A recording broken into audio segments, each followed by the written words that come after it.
नमस्कार साथियों, जय कर्पूरी ठाकुर, जय नंद सैन सविता समाज।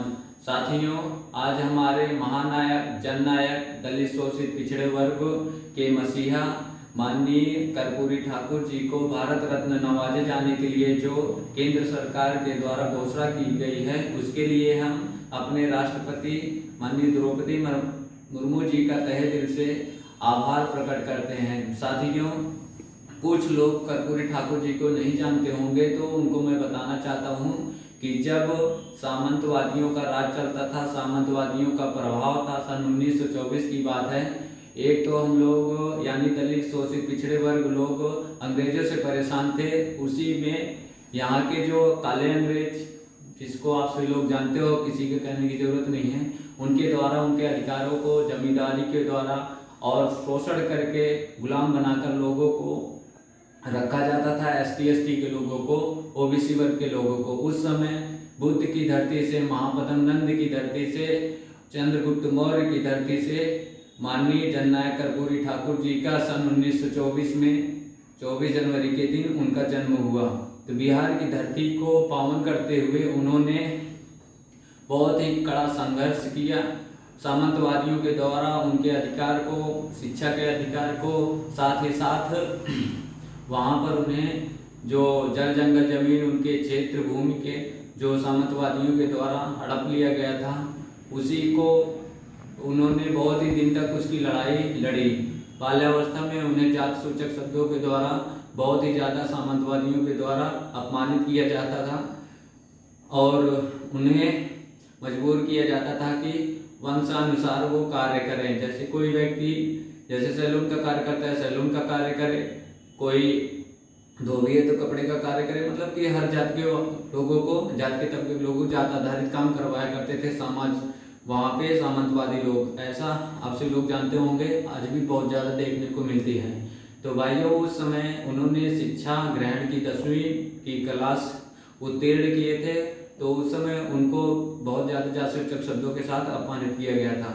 तो बहुत सारे कड़े संघर्ष के साथ ये सब तो बहुत दिनों तक चला। तो सन 1952 ईस्वी में बिहार विधानसभा में उन्होंने सदस्यता ग्रहण की और जब उन्होंने शिक्षा मंत्री का पदभार संभाला तो सबसे पहले इंग्लिश जो सब्जेक्ट था 10वीं में कंपल्सरी होता था, उसको उन्होंने हटा दिया। उन्होंने ऐसा इसलिए किया कि जिससे कि दलित शोषित वर्गों को और पिछड़े वर्गों को 10वीं क्लास में फेल ना होना पड़े, उनके भी बच्चे आगे बढ़े। क्योंकि 10वीं क्लास में जब कोई व्यक्ति फेल हो जाता था तो उसका आगे का कार्यक्रम नहीं हो पाता था, यानी आगे नहीं जा पाते थे। 12वीं क्लास कहाँ से करेंगे, 10वीं में ही रह जाते थे और वहीं से उनका फ्यूचर जो है संकट में हो जाता था। तो शिक्षा मंत्री होते हुए उन्होंने सबसे पहले अंग्रेजी को कंपलसरी नहीं किया।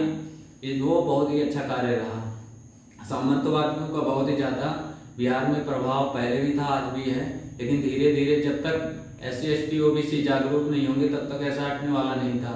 तो सन 1952 में उन्होंने जब इस तरह से अंग्रेजी का जब उन्होंने हटाया तो जाके बहुत ही लोगों को शिक्षा का अधिकार मिला, पढ़ने का अधिकार मिला।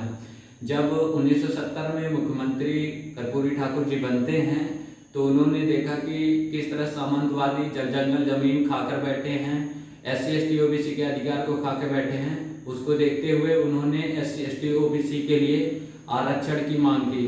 कुछ मंडल आयोग आया, इसी तरह से बहुत सारे कमीशन आए और फिर आरक्षण की शुरुआत हुई। आरक्षण के दौरान बहुत ही ज़्यादा विरोध झेलना पड़ा।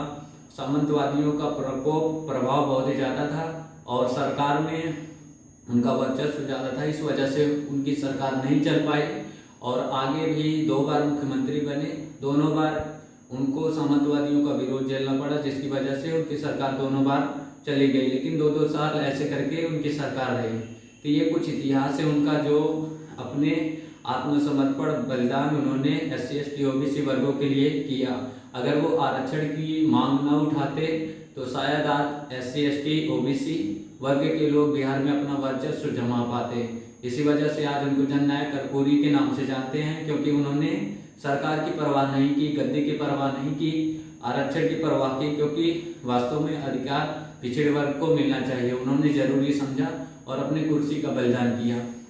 उसी को मद्देनजर रखते हुए आज जो लालू, नीतीश, ये सारे अन्य पार्टियां किसी भी की हो, उन्होंने भारत रत्न की मांग की, बहुत दिन से मांग करते आ रहे थे। आज जाके केंद्र सरकार ने उस मांग को पूरी की, तो केंद्र सरकार का तहे दिल से आभार प्रकट करते हैं।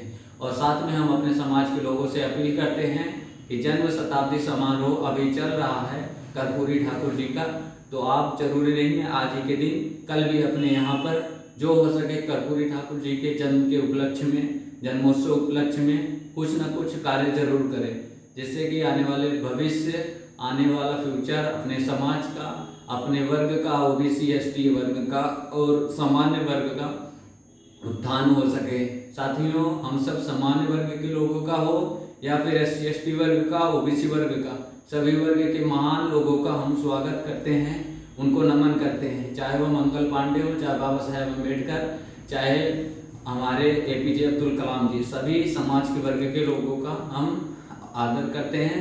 और हम सभी से निवेदन करते हैं कि समाज के किसी के भी महानायक हों, उनको इज्जत से और अच्छे से पेश उनके साथ आना चाहिए, उनका व्यवहार करना चाहिए, उनका स्वागत करना चाहिए। तो इसी के साथ हम सभी से भाषा की जो कोई त्रुटि हुई हो उसके लिए क्षमा चाहते हैं और जय हिंद बोलते हैं। जय कर्पूरी ठाकुर, जय नंद सेन समाज, जय सत्य समाज।